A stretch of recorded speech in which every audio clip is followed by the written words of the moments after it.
ہمارے یہاں اس کو حقیقی بھی کہہ سکتے ہیں کہ ہمارے حقیقی بھائی ہیں، حقیقی بہن ہیں، یعنی سگے بہن بھائی۔ دوسرے ہوتے ہیں اللاتی بہن بھائی۔ اللاتی بہن بھائی کون ہوتے ہیں؟ جن کا باپ ایک اور ماں جدا ہوتی ہیں، یعنی باپ سے تو ایک ہے لیکن ماں الگ الگ ہے۔ تو یہ والے بھائی کون سے کہلاتے ہیں؟ اللاتی بھائی۔ اہل عرب کے ہاں یہ بھی حقیقی بھائی کی طرح ہی مانے جاتے تھے، اللاتی بھائی، اور ان کا حکم بھی وہی ہے جو عینی بھائی اور بہنوں کا تھا۔ وہ انہیں سوتیلا نہیں سمجھتے تھے، ٹھیک ہے، وہ ان کو سگا ہی سمجھتے تھے، کیونکہ باپ سے تو ایک ہی ہے، ماں دو ہیں، باپ تو ایک ہی ہے، تو ان کا وہ سگے بھائی کی طرح ان کو سمجھتے تھے۔ ایک شخص کی اولاد تھی، وہ فوت ہو گیا۔ اب ہم اس کو سمجھنے کی کوشش کرتے ہیں، اخیافی بھائی کون ہوتا ہے؟ ایک شخص کی اولاد تھی، وہ فوت ہو گیا، اس کے بعد اس کی بیوی نے کیا کام کیا؟ دوسری شادی کر لی۔ تو اب اس دوسرے خاوند سے جو اولاد ہوئی، وہ پہلے خاوند کی اولاد کے اخیافی بہن بھائی بنے۔ بات سمجھ میں آ گئی؟ ایک شخص وہ فوت ہو گیا، اس کے بچے تھے، اس کی وائف نے دوسری شادی کر لی، دوسری جگہ وہ گئی، دوسرے شوہر سے بچے ہوئے۔ اب یہ جو دونوں بہن بھائی کہلاتے ہیں، یہ اخیافی بھائی بہن کہلاتے ہیں۔ تو اب جو بھی کلالہ ہے، جس کے ماں باپ نہیں ہے، جس کی اولاد نہیں ہے، وہ کلالہ ہے، تو اب اس کی جو میراث تقسیم ہوگی تو اس میں سے اللہ تعالیٰ کہتے ہیں یا اخیافی بھائی بہن کو کتنا ملے گا؟ یہاں اخیافی بہن بھائی کو کتنا ملے گا؟ چھٹا حصہ۔ کتنا ملے گا؟ چھٹا حصہ۔ اور اگر وہ اس سے زیادہ ہیں، مطلب کسی کا ایک بھائی ہے اخیافی یا ایک بہن ہو، تو ان میں سے ہر ایک کے لیے چھٹا حصہ ہوگا، ٹھیک ہے۔ اور اگر اس سے زیادہ ہو، ایک سے دو سے زیادہ ہو گئے یہ نا، تو ان سے زیادہ ہو تو پھر ان کو ایک تہائی میں شریک کیا جائے گا، ایک تہائی حصہ مل جائے گا، اس میں شریک کیا جائے گا۔ تو یہاں جو ذکر آ رہا ہے وہ اخیافی بہن بھائیوں کا آ رہا ہے، اور یہ بھی کب ملے گا؟ آیت پر غور کریں، یہاں پر بھی یہی بات آ رہی ہے، من بعد وصیت یوصی بہا او دین، اس وصیت کی تعمیل کے بعد جو کی گئی یا ادائے قرض کے بعد، یہ دو شرطیں بہرحال باقی رہیں گی۔ مرنے والے کے ذمے اگر کوئی قرض ہے تو پہلے وہ ادا کیا جائے گا، پھر اس کے وصیت کی تعمیل کی جائے گی، اس کے بعد میراث وارثوں میں تقسیم کی جائے گی۔ آگے کیا کہہ رہے ہیں اللہ تعالیٰ؟ غیر مضارن، بغیر کسی کو ضرر پہنچائے، بغیر کسی کو ضرر پہنچائے، یہ سب کام کرنا ہے، بغیر کسی کو ضرر پہنچائے۔ وصیت من اللہ، یہ کیا ہے؟ اللہ تعالیٰ کی طرف سے وصیت کی گئی ہے، یہ تاکید ہے اللہ کی طرف سے، یہ فرض کر دیا گیا ہے، یہ آپ کے اللہ کی طرف سے وصیت ہے جو آپ نے کرنی ہی ہے۔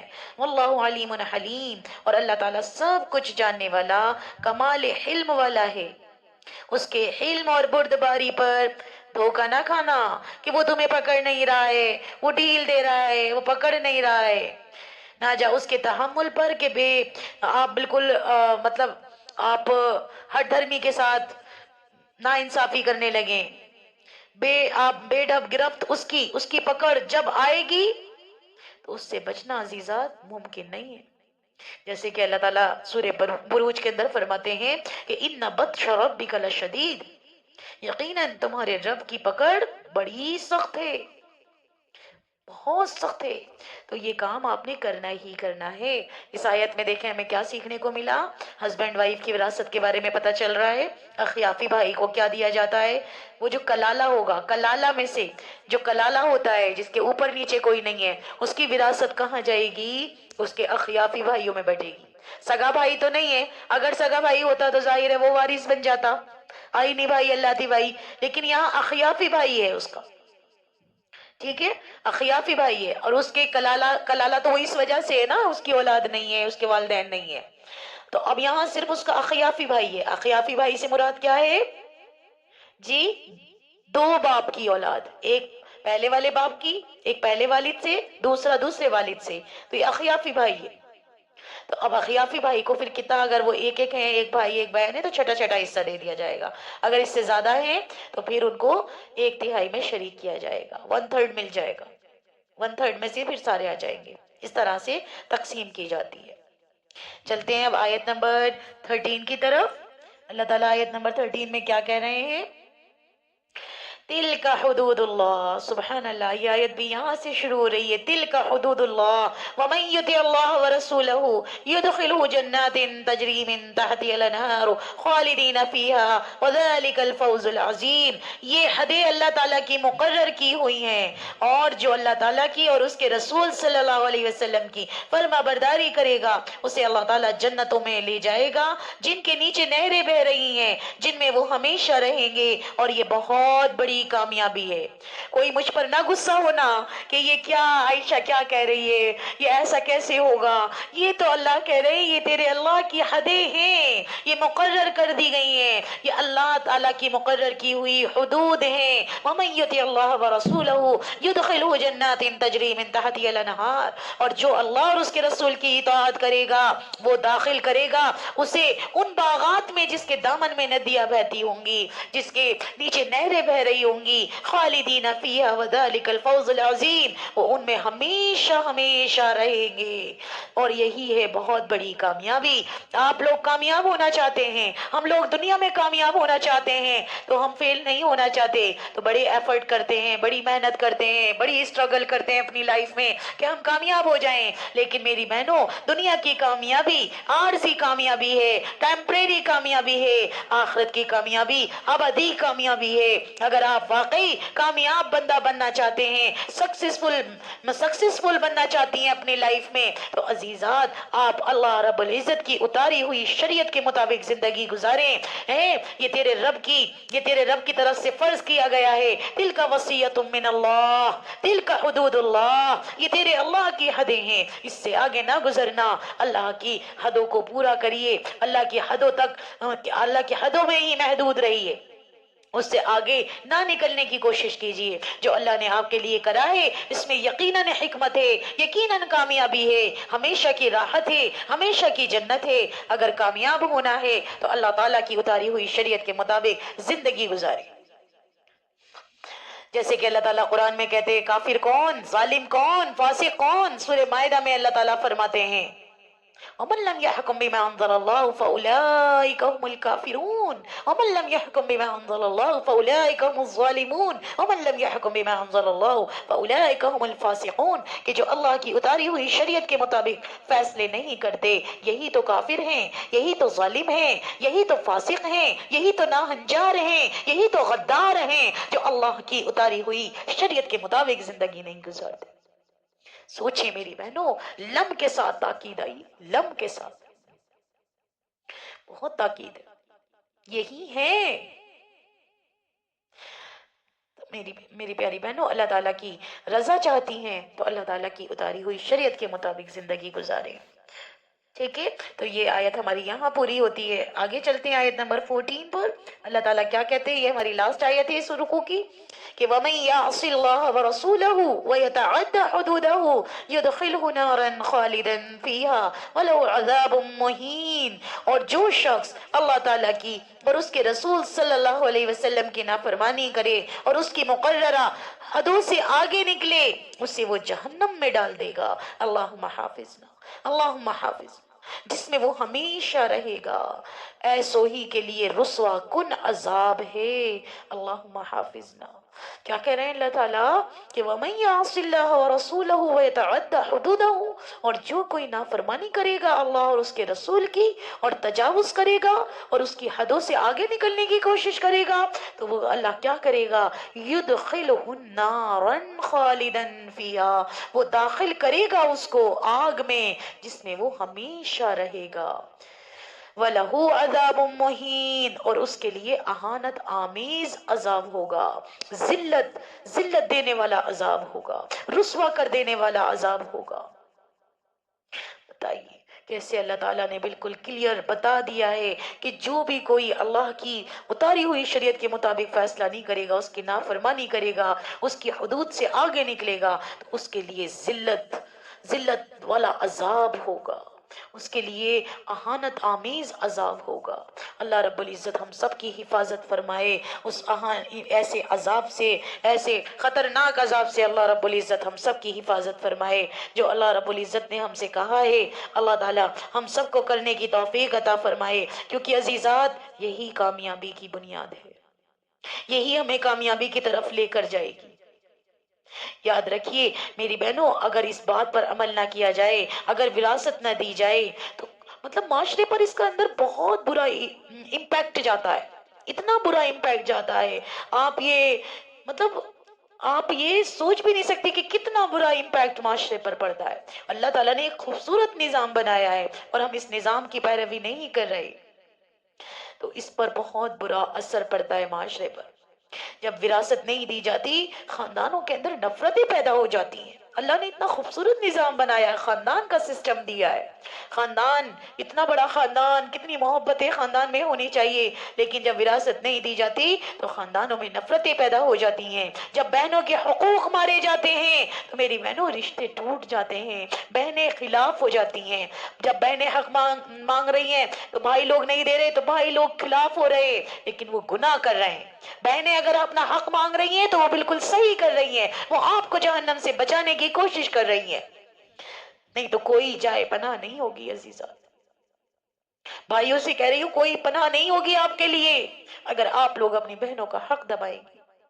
یہاں آپ دبا کر بڑے ہو جائیں گے، موٹے ہو جائیں گے، پھل پھول جائیں گے، اپنی اولاد کے لیے کچھ کر جائیں گے، لیکن جہنم میں ذلت آمیز عذاب کے مستحق بن جائیں گے۔